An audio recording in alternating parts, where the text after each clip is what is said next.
At saka ginamit rin namin sa mga doon sa mga kanal kasi pawala yun sa mga baho sa kanal sa baboy, yung babuyan.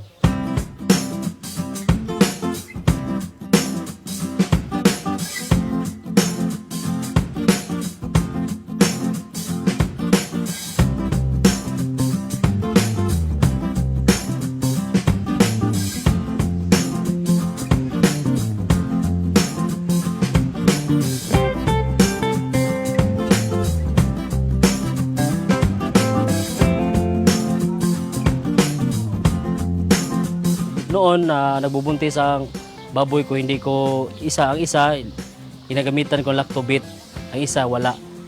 Yung isa sir na ginagamitan ko lactobit, binigay niya ang anak 16. Ang isa 8 lang, walang lactobit yun. Kaya meron akong commercial page pero linagyan ko kada kain ng baboy, lagyan ko ng lactobit. I train dogs.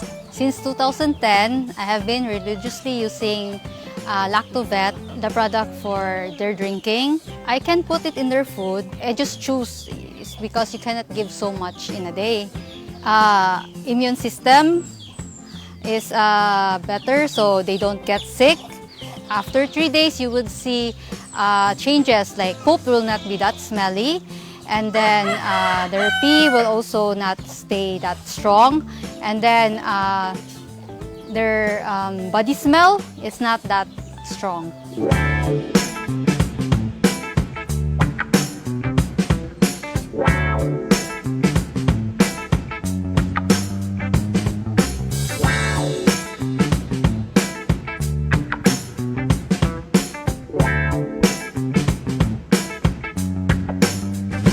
I recommend it to my clients as a cleaning agent for their cages.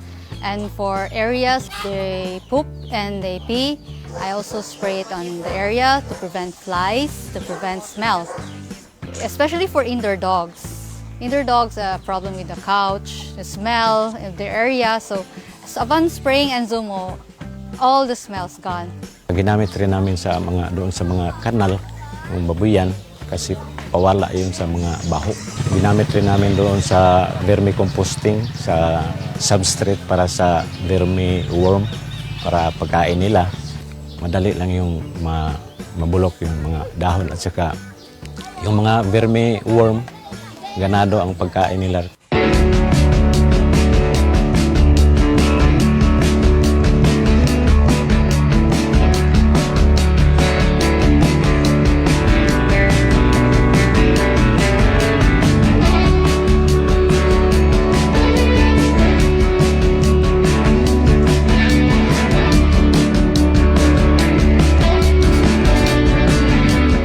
Tumaba yung lupa namin.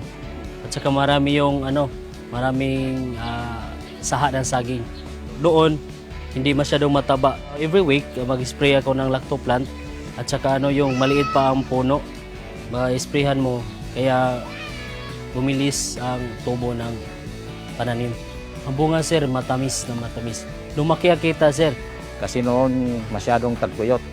Kasi mahina ang ulan doon, saka yung irigasyon, mahina ang tubig. Tapos in-apply yung lactoplant doon, nakaani sila ng 140. Dati, yung isang hektarya, kumukuha lang po kami ng 80 kaban na palay. Tagtuyot pa noon. Tapos, yung nag-advance ang ripening ng ang maturing stage ng palay. Nag-advance siya ng 10 days. Yan nataka nga ang technician doon na ang kanilang yung kapit taniman nila hindi pa na-harvest.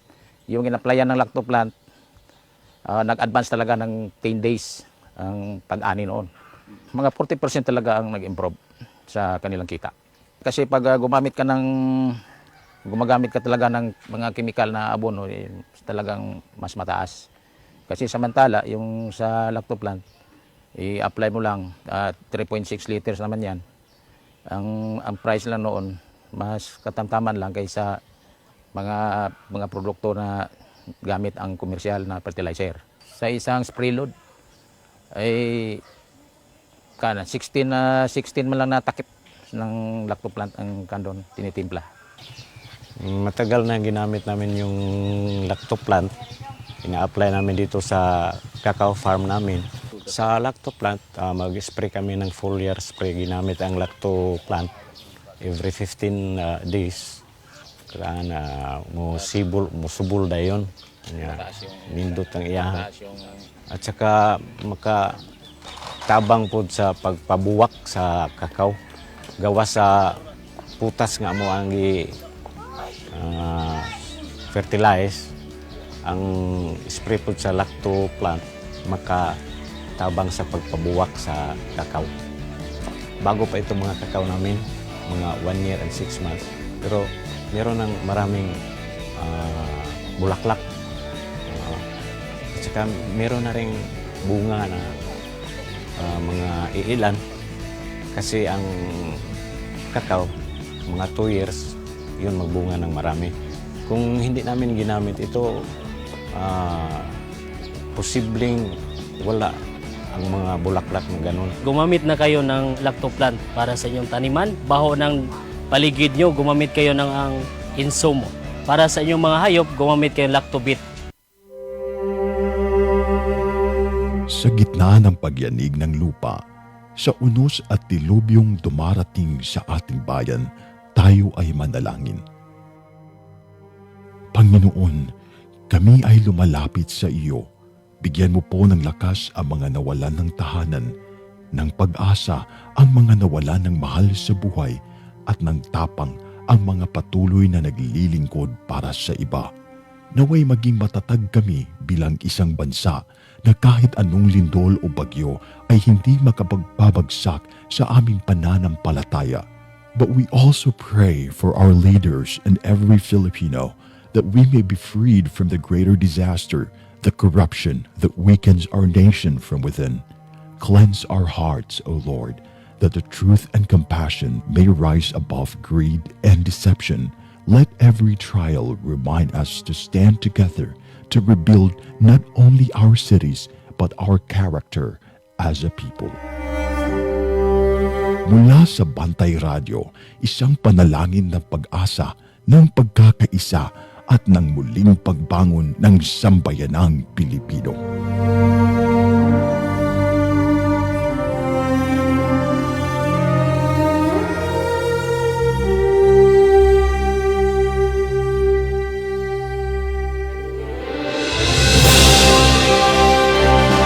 Sa bawat sulok ng ating bansa, may mga kwento ng tapang ng mga taong patuloy na lumalaban. Sa bawat sandali ng kahirapan, may tinig na nananatiling tapat at mga pusong tumutugon sa panawagan ng sambayanan. Ito ang Bantay Radio, nagbabantay sa sambayanang Pilipino. Oras sa Bantay Radio, pinasubay sa Philippine Standard Time, alas 7:03.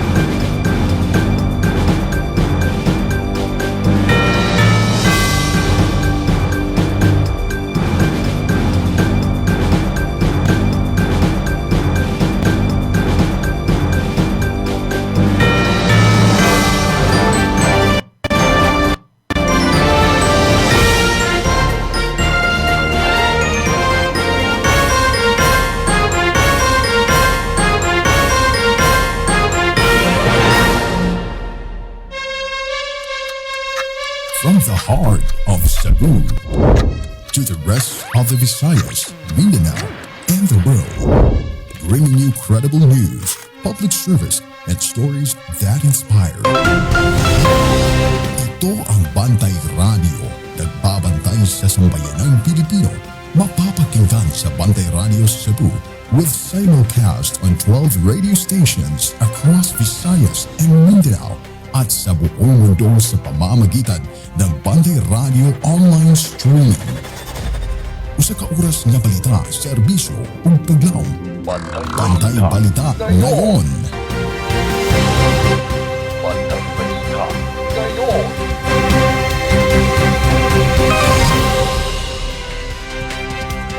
Mga higala, kumusta og maayong buntag?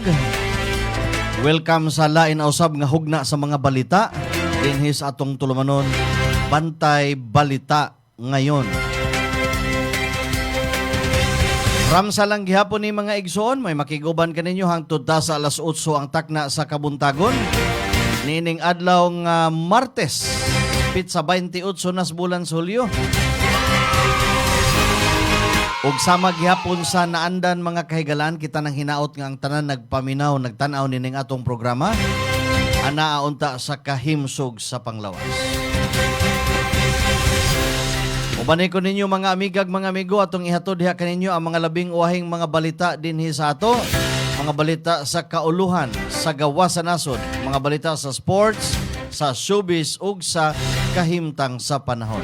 Mga balitang dalit ka na to sa Lactobiotics Worldwide Corporation, ang tigama sa produktong Lactopath. At tudusab ka na to sa ASI Laboratories Incorporated, ang tigama sa produktong Inzumo. Atong Sibya inyong mabati, pinagiusab sa ato ang partner station nga nakahook up na to karong buntag ang mga igsoon. Mabati ta pinaagis 95.3 One Heart Radio DYAJ. Good morning sa tanang mga taga-lungsod sa Sambuan. Mabati og makita sa tibuok kalibutan. Pinagis internet, naka-live ang ato ang broadcast. Pinagis ato ang Facebook page Bantay Radio Cebu. Mayong buntag dias mga taga Bugo City. Good morning, Mami and Digulacion. Karon sa headlines ato ang mga balita. Bantay Balita ngayon. Headlines. Headlines ato mga balita dinhi sa ato, lalaki na sikop human giingong nangawat sud sa usa ka mall.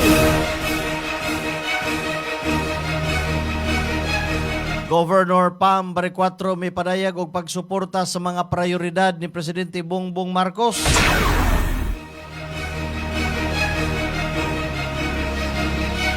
Sa Cagayan, posible kinihimuon nga host sa unang spaceport sa Pilipinas. Martin Romualdez biriak sa suna sa iyang igagaw nga si Bongbong Marcos. Sa gawa sa nasod, mga nasamdan sa sundao sa nga estado sa Estados Unidos. Galit na napunan, miabot nag 140.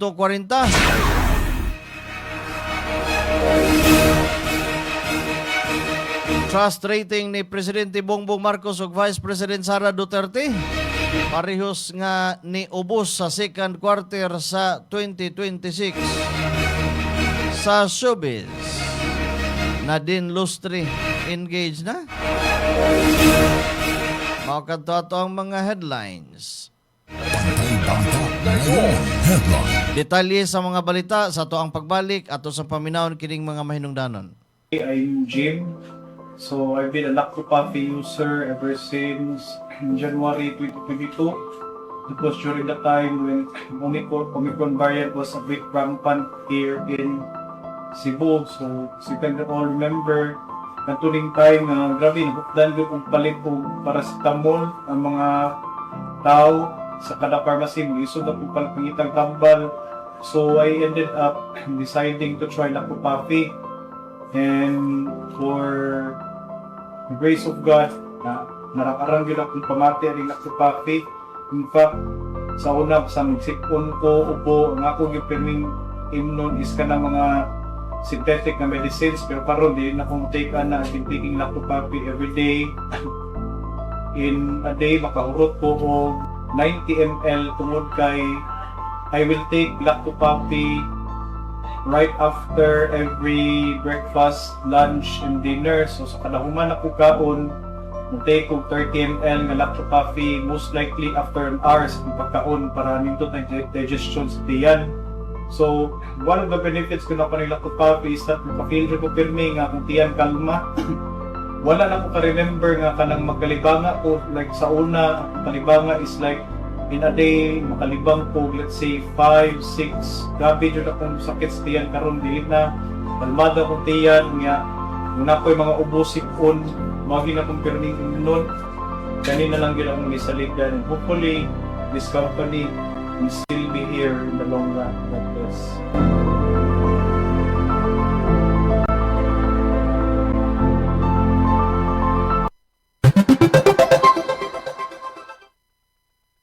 Bantay Balita. Atong oras alas 7:11 na sa kabutagon o karon sa detalye sa atong mga balita. Bantay Balita ngayon. Local News.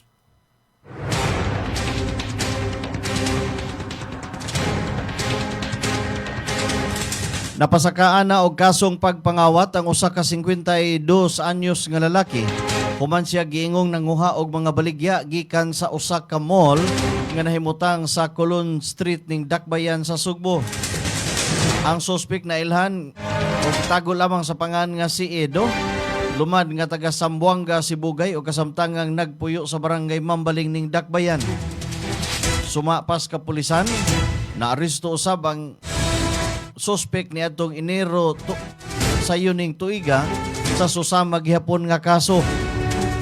Base sa investigasyon sa Carbon Police Station, nadakpan ang suspek, pinagi sa citizen's arrest human giingong nasakpan nga nagawa sa mall nga dala ang usa ka sling bag nga dunay mga wala mabayring baligya. Sa pag-inspeksyon sa security personnel sa ihang bag, nakumpirmar nga adunay mga gamit nga gingong gikuha gikan sud sa tindahan. Nasakmit gikan sa suspek ang 75 ka kutsara nga nagkantidad og 3,675 ka pesos, 51 ka tinidor nga nagkantidad og 2,485 ka pesos nga dunay kinatibuk ang balor nga mokabat ngadto 6,160 pesos. Sa dihang gipangayuan siya og pahayag sa mga otoridad, nagdumili ang suspek sa pagkomento nga matud niya kabahin sa iyahang katungod. Samtang desisyon o desidido ang management sa nahisgutan nga mall pagpasaka og kaso batok sa suspek o kinikaron ana nagikustudiya sa Carbon Police Station. Bantay Balita.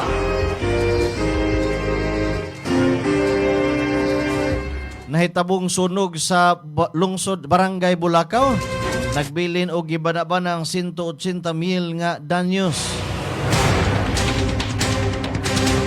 Mikaban sa paggibana-banang 180,000 ang danyos nga nabilin sa sunog nga migo sa St. Jude Acres Subdivision Phase 1, Barangay Bulacau ning Dakbayan.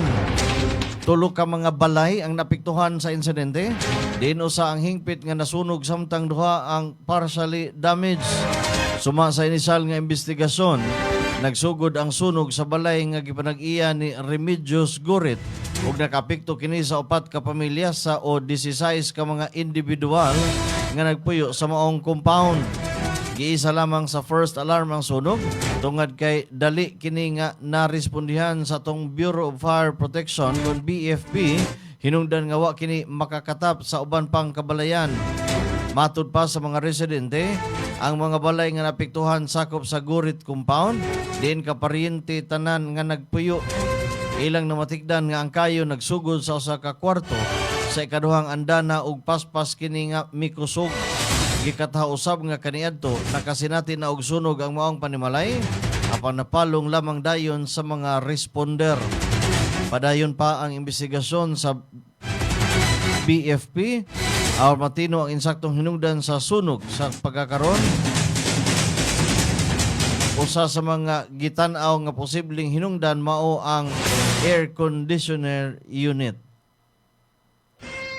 Bantay Balita. Alas 7:15 sa Kabuntagon. Ayong good morning, mayong pagpaminaw, pagtanaw. Kapitan Kili Quijada, Barangay Capitol Site.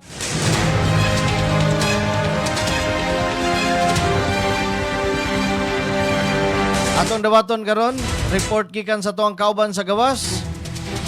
Bayan Central Visayas, wa kuno matagbaw sa lideratong President Bongbong Marcos. Detalye sa maong balita ipadangat pinagi sa tuang kauban kabantay Ray Alquizar. Kini ang Bantay Radio News Report. Mga kabantay, Radyo G question ang kasamtangang administrasyon karon sa Bayan Central Visayas nunod sa wala natuman nga mga sad sa presidente hilabi na sa agrikultura. Mao kini ang rason nganong wala matagbaw ang grupo nga bagong alyansa makabayan kung Bayan Central Visayas sa kasamtangang dagan sa nasod ug nanawagan sa presidente si Ferdinand Marcos Jr. nga hatagan og pagtagad ang mga nagunang issue sa atong nasod. Giaghat sa grupo ang administrasyon nga maghatag og subay og formal nga pagpasabot kung asa napadulong ang bilyong-bilyong piso nga pondo alang sa mga flood control projects, partikular na sa lalawigan sa Dakbayan sa Cebu. Sa nakuha nga impormasyon sa Bantay Radyo, kini gipasiugda ni Jaime Paglinawan, chairman sa Bayan Central Visayas.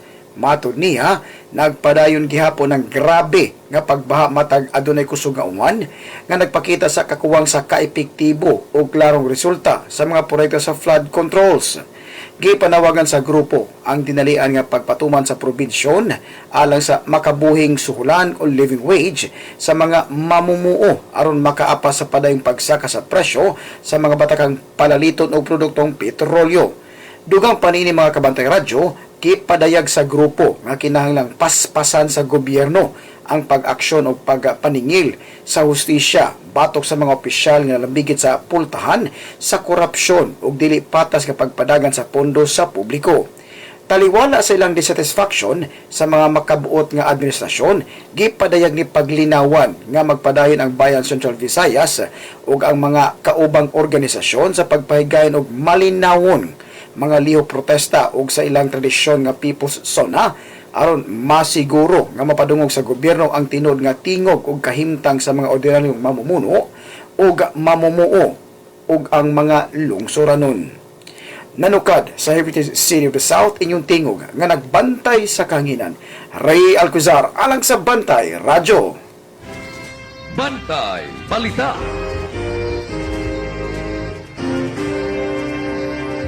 Daghang salamat kabantay Ray Alquizar sa imuhang report. Naghatod sa tong oras alas 7:18 na sa kabuntagon. Padayon ta sa dugang tudling sa tuang mga balita dinhi sa ato. Governor Pam Baricuatro may padayag og suporta sa mga prioridad ni Presidente Bongbong Marcos.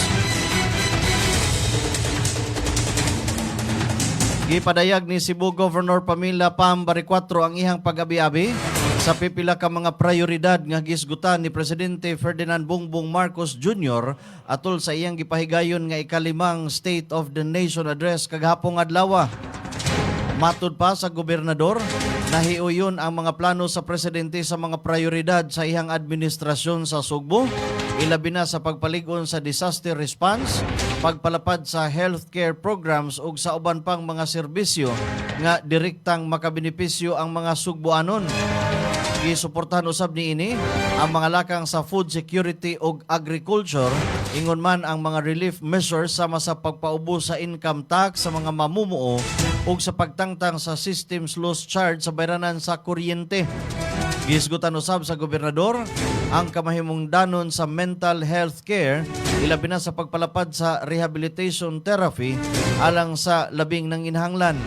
Nalipay usab siya nga nahisgutan sa SONA ang medical scholarship nga pareha sa scholarship program nga gipatuman sa probinsya sa Sugbo kauban ng Cebu Normal University. Gipasalig ni Pam Baricuatro nga magpadayon ang probinsya sa Sugbo sa pakigtambayayong sa nasudnong gobyerno samtang ipadayon usab niini ang mga lokal nga programa ug prioridad alang sa lalawigan. Bantay Balita. Sa laing balita, patay ang usa ka motorista samtang naangol ang ihang angkas human ang ilang nasakyang motorsiklo mibangga sa mga road barrier sa National Highway Barangay Bagakay, Cebu nga Cebu. Ang namatay gila nga si Marvin Pardo, hingkod ang panuygon og residente sa Barangay Hampang, Argao. Sumapas otoridad wa siya driver's license sa dihang kini gipangayuan sa mga aksidente. Samtang ang ihang angkas nga si Leo Torres, 18 anyos ug residente sa barangay Magkagong, Sibunga, padayon pang gitambalan sa ospital tungod sa ihang naangkon nga samad. Base sa inisyal nga investigasyon gikan sa poblasyon Sibunga, ang duha padung unta sa habagatang bahin sa lalawigan.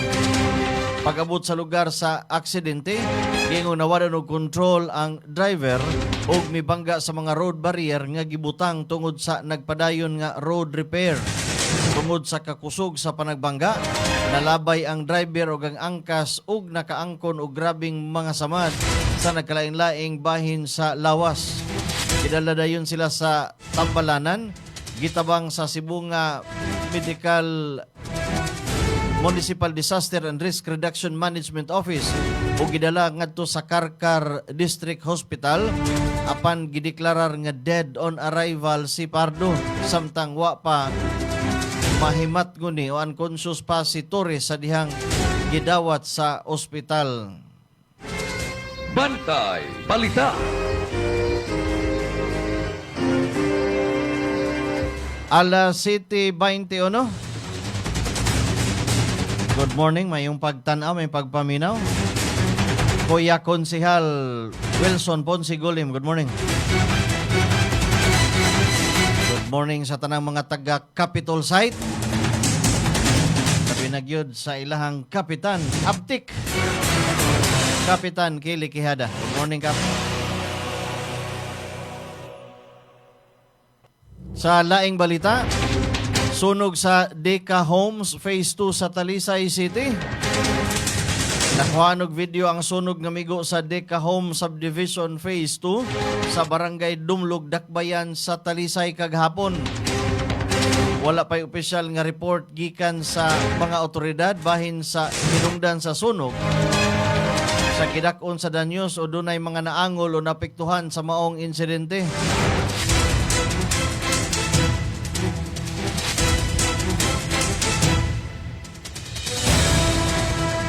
Alas 7:22 sa Kabuntagon, mga kawani sa Uslob District Hospital gibansay-bansay paggamit sa bagong surgical equipment. Detalye sa maong report ipadangat pinagi sa tuang kauban, Kabantay Ray Pasaporte. Kini ang Bantay Radio News Report. Ang mga doktor ug nurse sa Uslob District Hospital miagi og hands-on nga pagbansay sa hustong paggamit sa bag-ong naangkon nga electric cautery machine aron mapalambo ang mga serbisyo sa operasyon ug masiguro ang kaluwasan sa mga pasyente. Si Dr. Ginaline Bigno, ang pangulo sa hospital, misaksi sa demonstration ug orientation aron masiguro nga ang mga medical staff andam na sa paggamit sa maong ekipo sa luwas ug epektibong paagi. Ang electric cautery machine gigamit atol sa mga operasyon aron mapugnan ang pagdugo ug tukma nga maputol ang tisyo nga makapauswag sa kaepektibo sa trabaho sulod sa operating room. Ang maong ekipo kabahin sa nagpadayon nga modernisasyon sa 16 ka ospital nga gidumala sa Kapitolyo ubos sa administrasyon ni Governor Pambari 4. Ang mga pag-upgrade gidumala ni Capital Piso Health Consultant Dr. Neki Catalan. Nagpasalamat si Bigno kang Governor Pambari 4 sa paghatag sa ekipo ug nagkanayon nga ang bag-ong cautery machine makapalig-on sa kapasidad sa ospital sa paghatag og dekalidad nga serbisyo sa operasyon ngadto sa mga residente sa Uslob ug sa mga kasikbit nga lugar. Alang sa Bantay Balita sa Bantay Radio, kini si Ray Pasaporte. Bantay Balita. Daghang salamat Kabantay Ray Pasaporte sa imong report.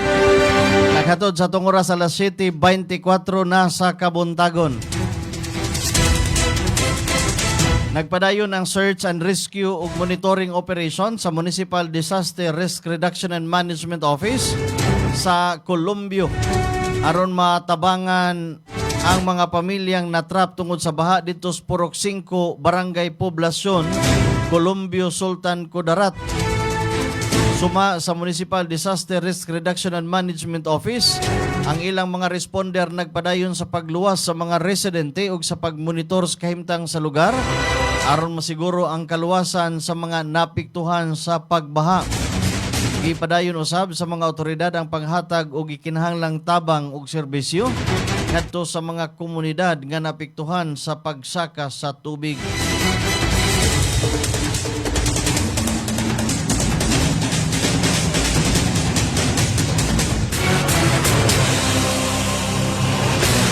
Nagdeklarar og state of calamity ang barangay Los Amigos sa Tugbok District, Davao City human maigo sa grabing pagbaha nga nakapikto sa dili moubos 80% sa mga residente sa nasgutang barangay. Matud pa ni Barangay Captain Roberto Balyarta, dako ang kadaot og epekto sa pagbaha sa ilahang komunidad. Sa pagkakaroon nagpadayon pa ang assessment sa mga kadaot ug ang paghatag og tabang ngadto sa mga pamilyang naapektuhan. Padayon usab ang koordinasyon sa lokal nga pangagamhanan ingon man sa mga disaster response teams aron mapaspasan ang relief operations ug masiguro ang kaluwasan sa mga residente. Bantay Balita.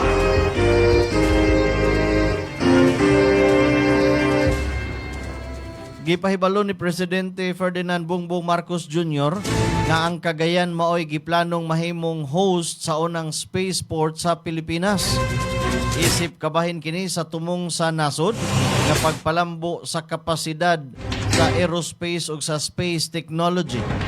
Matud pa sa Presidente, gikatakda usab nga ang unang sounding rocket launch test sa sunod tuig pa pinaagi sa pakigtambayayong sa usa ka South Korean aerospace company. Ang sounding rocket, usa ka klase sa rocket nga kasagarang gigamit alang sa mga scientific research, pagtuon sa atmosphere ug pagsulay sa mga bag-ong teknolohiya sa di pa ipatuman ang mas dakong misyon sa kalawakan.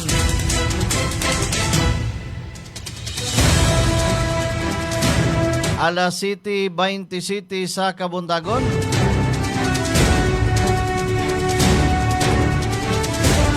Usa ka 37 anyos nga lalaki ang naputlan og ilong human gingong gitigbas og sundang sa tunga sa usa ka inom dito sa Barangay Madaya, Pangatukan, Bukidnon. Suma sa Pangantukan Municipal Police Station, nagsugod ang insidente mga alas 8 sa gabi. Human giingong naglalis ang biktima og usa ka 40 anyos nga lalaki atol sa ilahang pag-inom nga misangpot kini sa sinumbagay. Sa ulahi giingong gigamit ang usa ka sundang human sa grabing samad sa biktima. Gidala dayon ang biktima sa Pangantukan Medical Hospital, sawa pa ibalhin sa Bukidnon Provincial Hospital tungod sa kabugat or kadako sa samad nga nahiaguman niini. Bantay Balita.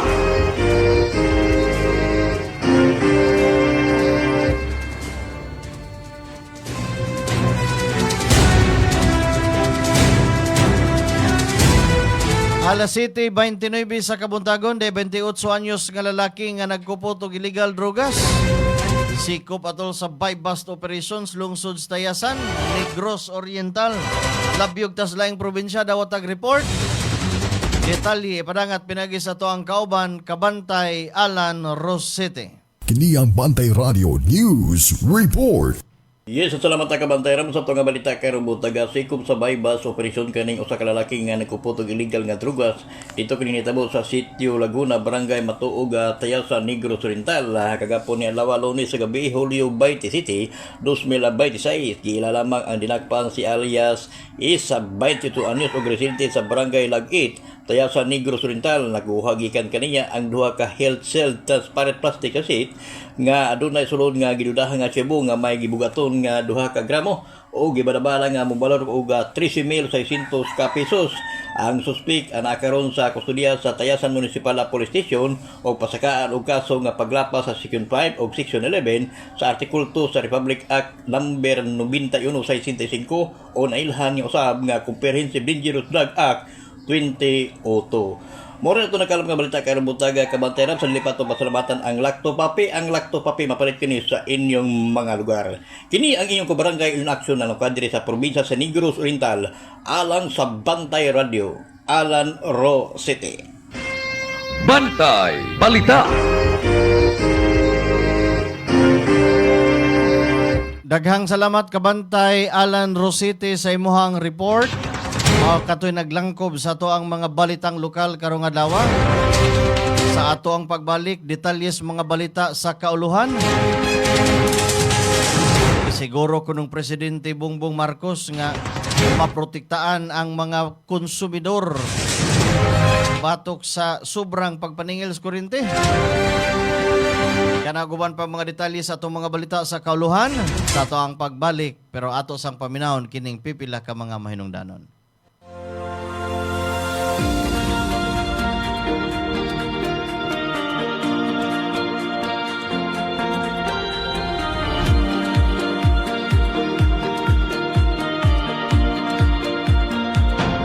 Sobrang epektibo lalo na sa mga pananim at trusted na maraming farmers sa buong bansa. Una na dyan ay ang Lactoplant na isang organic foliar fertilizer na pumoprotekta laban sa acidity ng lupa at nagbibigay ng magandang nutrisyon na nagre-resulta ng malaking 40% increase ng pagdami ng bunga. Sunod ay ang Icon na isang organic insect control na nagtataboy ng mga insektong sumisira sa mga pananim dahilan ng pagkalugi ng maraming magsasaka. At ang panghuli ay Antika na nagtatanggal naman ng pagkalanta at pagkasunog ng dahon na sanhi ng bakterya at fungus. Lahat ng to ay non-toxic, 100% organic at higit sa lahat, safe sa kalusugan ng mga farmers. At ito pa ang good news, proud locally made nga din pala to dito mismo sa Pilipinas. Available ang Icon, Antika at Lactoplant sa iba't ibang lugar sa Luz Vimin. At available nga pala sa online para mas convenient sa'yo. Nasa comment yung link kung saan ka makakakuha. Andito na lahat at para talaga to sa mga magsasaka sa buong Pilipinas.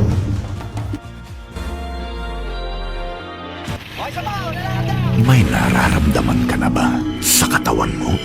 Taon ng maling pagkain, bisyo, abuso sa katawan. Ito ang kailangan mo. Lactopafi, isang lactobacillus food supplement gawa sa natural at piling-piling sangkap. May vitamins at minerals at maraming buhay na good bacteria. Pampalakas ng resistensya. Mag-Lactopafi araw-araw. Natural ang galing. Bring health into your home. Lactopafi Health Alert. Likayi ang cancer. Ang lactobacilli adunay anti-cancer activity nga mohulong sa pagtubo sa mga cancer-promoting bacteria. Napamatud-an nga ang Lactopafi Health Drink adunay live lactobacilli strains. Ang pag-inom og Lactopafi Health Drink matag adlaw moprotektar kanimo sa mga cancer activity nga mahimong nagtubo sa kalawasan. Inom og Lactopafi and bring health into your home. Bring health into your home. Sa mga higayon nga magkuyog ang tibok pamilya sa mga special occasion o yano lang nga pagpangaon, adtua ang Maximus Buffet. Eat all you can kada adlaw alang sa paniudto ug panihapon. Tilawi ang lamian nilang mga pagkaon sama sa unlimited humba, unlimited lechon manok, unlimited lechon kawali, unlimited baka, unlimited seafood, unlimited fresh talaba, unlimited kinilaw ug uban pang sobra pa sa 20 kalain-laing putahe. Unlimited lechon baboy kada Sabado ug Domingo. Maximus Buffet. Lami nga pagkaon sa makatarunganon nga presyo. Ang Maximus Buffet na himutang sa Salis Drive, Cebu City, duol sa USP Lahug Campus. Hinumdumi, Maximus Buffet. Bantay Balita.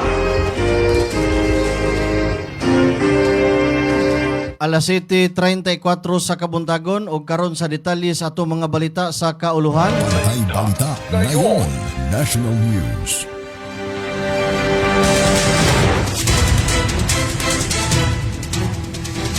Gibutyag ni Presidente Ferdinand Bongbong Marcos Jr. nga nagpatuman ang gobyerno og mga lakang aron maibanan ang kabugat sa pagbayad sa singil sa kuryente ug mapanalipdan ang interes sa mga konsumidor. Matod sa presidente, iyang gimando ang pag-refund sa mga electric companies ngadto sa mga customer na nasubraan og paningil og nakabayad sa labaw sa hustong kantidad sa ilang electricity bill. Dugang panini, temporaryo usab nga gidili ang pagputol sa linya sa kuryente sa mga konsumidor, samtang nagpadayon pa sila sa pagbayad sa ilang bayranan isip usa ka lakang paghatag og proteksyon ngadto sa publiko.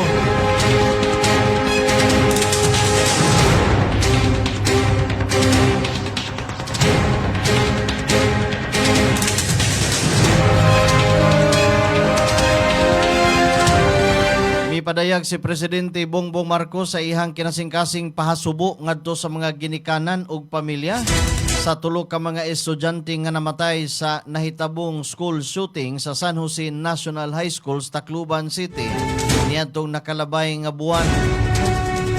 Gipadayag niini ang pag-ampo alang sa pamilya sa mga biktima ug ang paglaom nga makabaton sa ilang kusog ug pagdasig atol sa lisod nga higayon sa ilang kinabuhi.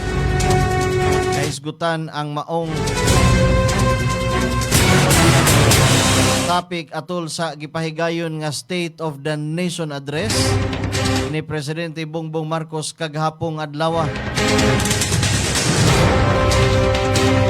Iyang gisugdan ang ikalimang State of the Nation address pinaagi sa pagpasiugda sa iyahang paningkamot sa pagpatuman sa iyahang katungdanan isip presidente sa nasod. Gihandom usab ni Marcos nga usa na ka tuig nga milabay sukad iyahang gipadayag ang giingong mga irregularidad sa pipila ka mga flood control projects. Matod nini, ang gobyerno nagpahigayon og walay gipaburang investigasyon ug maampingong gisusi ang tanang ebidensya aron masiguro ang hustong proseso. Ang maong pahayag kabahin sa paglatid ni Presidente Bongbong Marcos sa mga lakang sa administrasyon batok sa giingong irregularidad sa pipila ka mga flood control projects.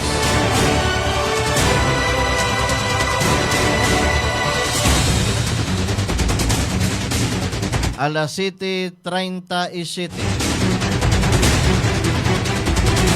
Gihimugatan ni Presidente Ferdinand Bongbong Marcos Jr. ang iyang ikalimang State of the Nation address nga determinado ang iyang administrasyon sa pag-imbestigar sa mga giingong irregularidad sa flood control project sa nasud. Matud niini, nagpahigayon ang gobyerno og lapad ug lawom nga imbestigasyon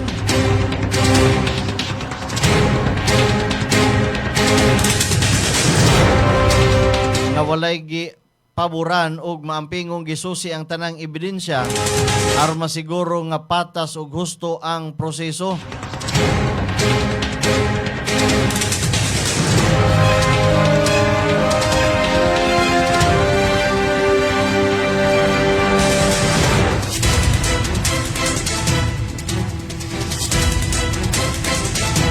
Alas 7:38, gipaambit ni Senador Robin Padilla ang usa ka group photo sa Senate Minority Block nga gikuha atol sa pag-abli sa second regular session sa 20th Congress kagahapong adlaw.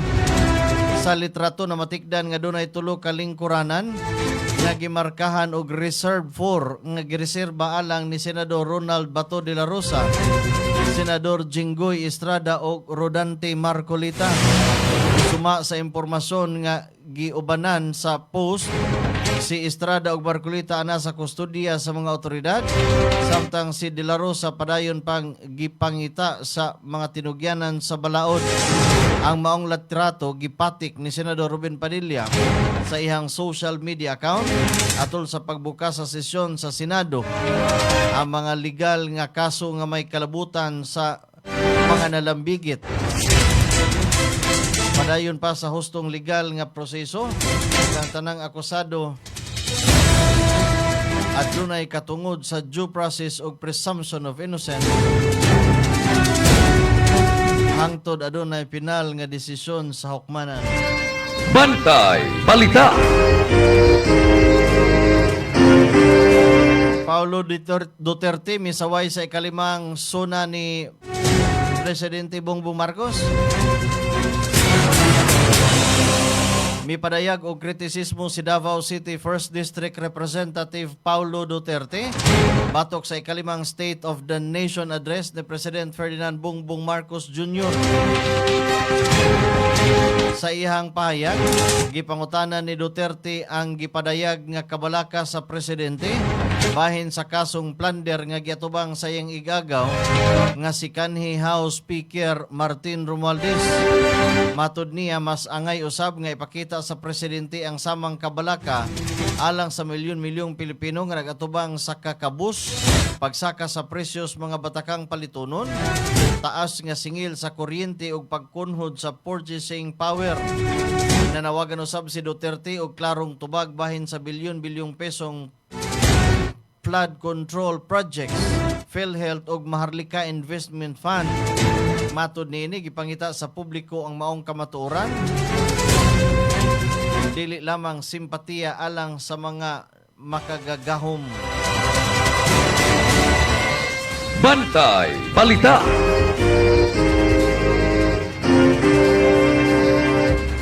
Kapin sa tunga sa 24 ka miyembro sa Senado ang wala makatambong sa ikalimang State of the Nation address ni Presidente Ferdinand Bongbong Marcos Jr. kaghapong adlaw. Sa Senate minority na pulo ka senador ang wa makatambong o dili makatambong sa mga kalihukan. Lakip kini nila ni Senate Minority Leader Alan Peter Cayetano, Senador Pia Cayetano, Senador Ruben Padilla, Loren Ligarda, Mark Villar, Bongo ug si Amy Marcos. Lakip usab si Senador Rodante Marcolita, Senador Jinggoy Estrada ug Senador Bato de la Rosa. Samtang tulo usab sa miyembro sa majority block ang wala makatambong si Senate President Pro Tempore Tito Soto III ug Senador Panfilo Lacson, lakip si Senador Bam Aquino.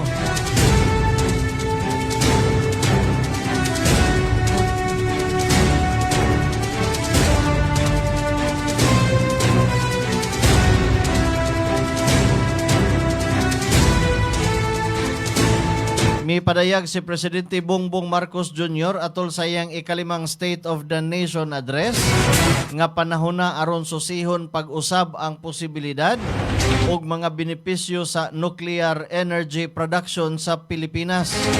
Suma pa sa Presidente ang pagtanaw pag-usab sa nuclear energy kabahin sa mga opsyon aron mapalig-on ang supply sa enerhiya sa nasod ug matubag ang nagkadakong panginhanglan sa elektrisidad.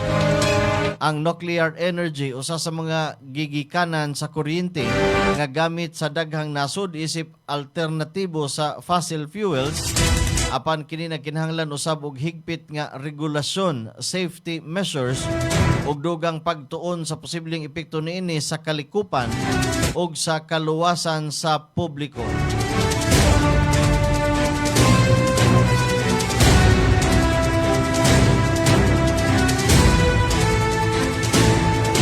Mga nikita og hangtod 350,000 kada tuig planong himuong tax exempt ni Presidente Bongbong Marcos. Gipahibalo ni Presidente Bongbong Marcos Jr. atol sa iyang ikalimang State of the Nation address ang plano sa administrasyon nga palapdan ng income tax exemption aron mas daghang mga empleyado ang dili na mubayad og buhis sa ilahang kita. Matud sa Presidente, ilang itukmod ang usa ka sugyot nga tax exempt ang mga empleyadong adunay tinuig nga kita nga dili mulapas og 350,000 ka pesos. Diin tumong niini nga madugangan ang take home pay sa mga mamumuo.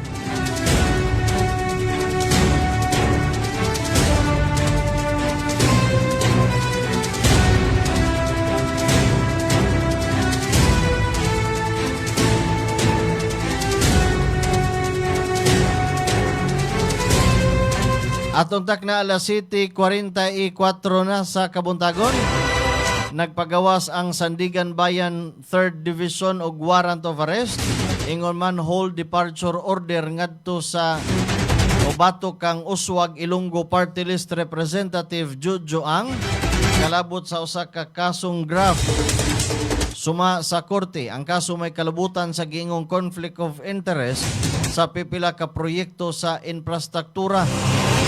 Sa pagkakaroon, wa pagipagawas ang dugang detalye bahin sa pagpatuman sa warrant o sa tubag sa kampo ni ang Bantay Balita. Nabulabog ang mga otoridad kagahapong adlaw. Human nakitaan ang usa ka improvised explosive device kon IED dool sa Senado sa Pasay City. Suma sa Pasay City Police, usa ka empleyado sa towing service ang nakamatikod sa gituohang IED sa Center Island sa Diokno Boulevard pasado alas 8 sa buntag kagahapon. Din gidali kini og report kadto sa otoridad.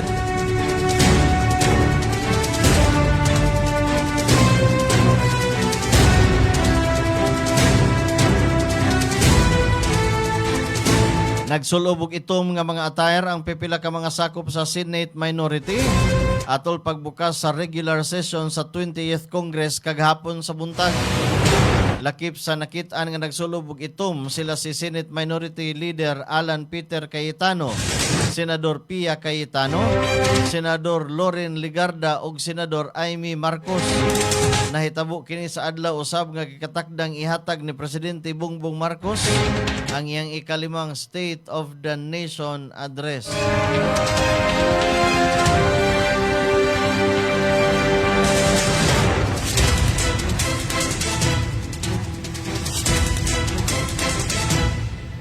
Alas 7:47 sa kabuntagon. Good morning, Brother Junel Ralio Solon. Ma'am Crizel Maria, good morning.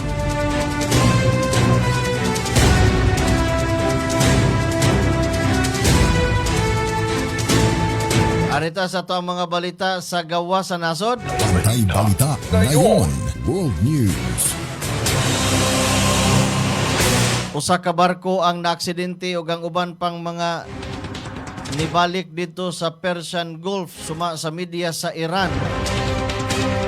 Human adunay unom ka mga barko nga nisuway sa pag-agi nga wa mamatikdi dito sa Strait of Hormuz. Human gipawong ang ilahang mga navigational system. Ang US ug Iran temporaryong nihunong sa ilahang pagbinayloay og mga drones ug missile attack. Samtang nisaka nang ang gidaghanon sa mga naangol nga mga sundao human gi-update sa Pentagon ang database niini bahin sa mga biktimas gubat di natala ang dugang 140 ka mga samdan o gibalik sa listahan ang upat ka mga sundao nga namatay tungod sa pagpangatake sa Iran sa miaging semana. Taliwa kini sa mga pangutana bahin sa kakuwang sa katinawan sa gidaghanon sa mga napiktuhan sa gubat. Ang Defense Casualty Analysis naglakip usab sa bag-ong kategorya o pagsubay nga mao ang overseas operation alang sa mga namatay og nasamdan sukad niadtong Hulyo 7. Kung i-combine ang bag-ong datos sa Pentagon ug ang gi-update nga kinatibuk ang ihap alang sa Operation Epic Fury, nakabat na sa 18 ka mga sundao ang namatay, 624 ang naangol, sukad gilusad ang US o gilusad sa US ang gubat batok sa Iran niining iga.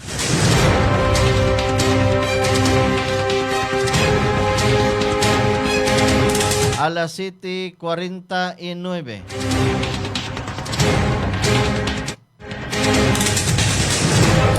Balita ngayon. Agricultural News. Arita sa balita sa agrikultura, gipahimugatan ni Presidente Bongbong Marcos Jr. sa iyang State of the Nation address ang kamahinungdanon sa pagpaligon sa sektor sa agrikultura sa nasod. Gipasigarbo nini nga nakabuot na sa 18 ka milyon ka mga punuan nga lubi ang natanom isip kabahin sa tumong sa gobyerno nga makatanom og 1.2 milyon ka mga punuan sa lubi sa dili pa matapos ang iyang administrasyon. Tungod sa maong mga programa, ang pagtaas sa produksyon sa agrikultura, pagpalambo sa kita sa mga mag-uma og pagserbisyo sa igo ug lig-on nga supply sa pagkaon alang sa mga Pilipino. Bantay Balita ngayon, special news. Nius-us ang trust rating nila ni Presidente Bongbong Marcos Jr. ug Vice President Sara Duterte sa ikaduhang quarter sa tuig 2026. Base kini sa survey nga gihimo sa Okta Research. Suma pa sa survey, parihang mikunhod ang level sa pagsalig sa publiko ngadto sa duha ka labing tag-as nga leader ug opisyal sa nasod kumpara sa miaging period. Wala pagipadayag sa maong report ang dugang detalye sa porsyento sa pagkunhod o ang posibleng hinungdan sa pagbag-o sa trust rating. Bantay Balita. Ning mga tungura atong dawaton ang mga balitang artista. Atong dawaton report gikan sa toang kauban kabantay Grace Baquero.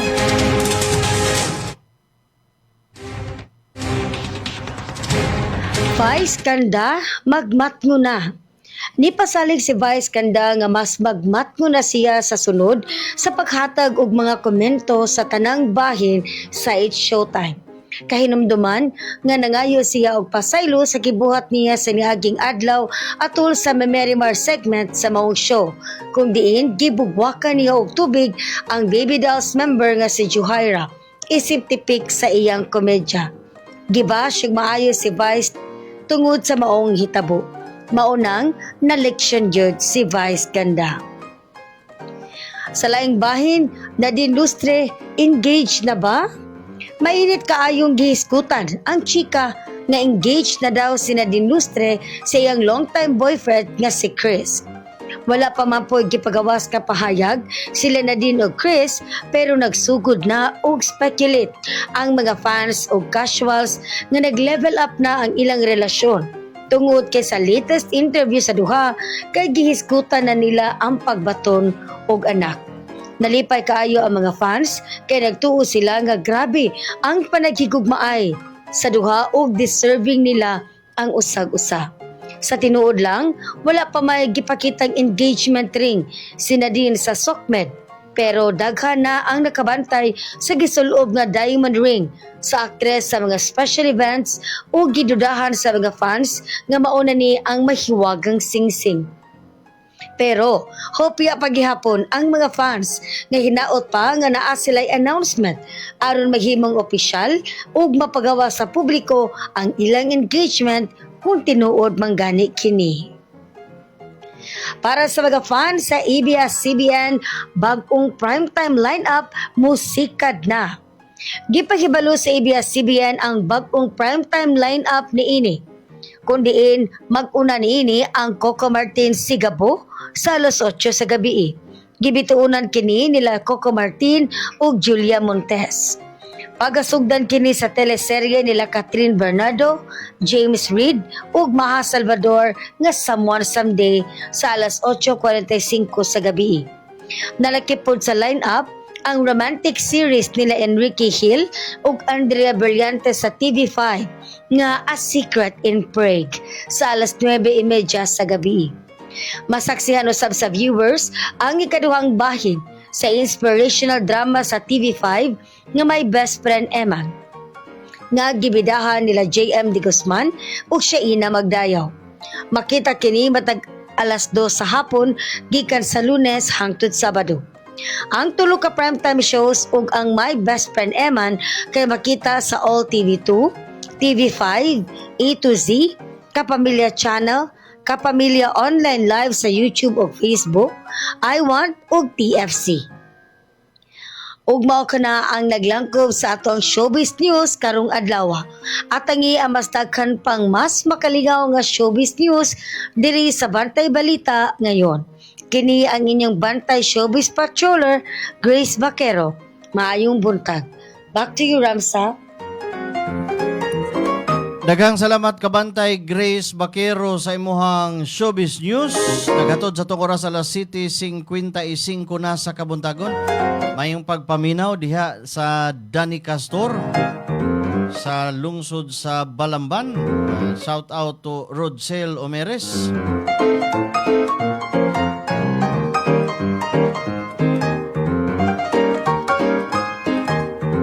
Arita sa balita sa paugnat sa kusog.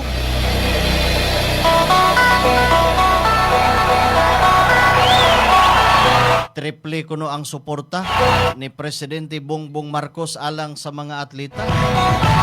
Tinuod ka ha? Gipasalig ni Presidente Ferdinand Bongbong Marcos Jr. ang full support sa iyang administrasyon ngadto sa mga atletang Pilipino. Matod sa Presidente, dili lang lingaw ang mahatud sa mga atleta sa nasod, kundi nagsilbi usab kini nga inspirasyon sa mga Pilipino aron magkat-on og muduwa sa nagkalain-lain nga sports. Ang balita sa sports mo ay hingpit nga nagtapos linyadas atong mga balita dinhi sa atong tulumanon. Bantay Balita. Nining adlaw nga Martes, pitsa 28 buwan sa Hulyo tuig 2026.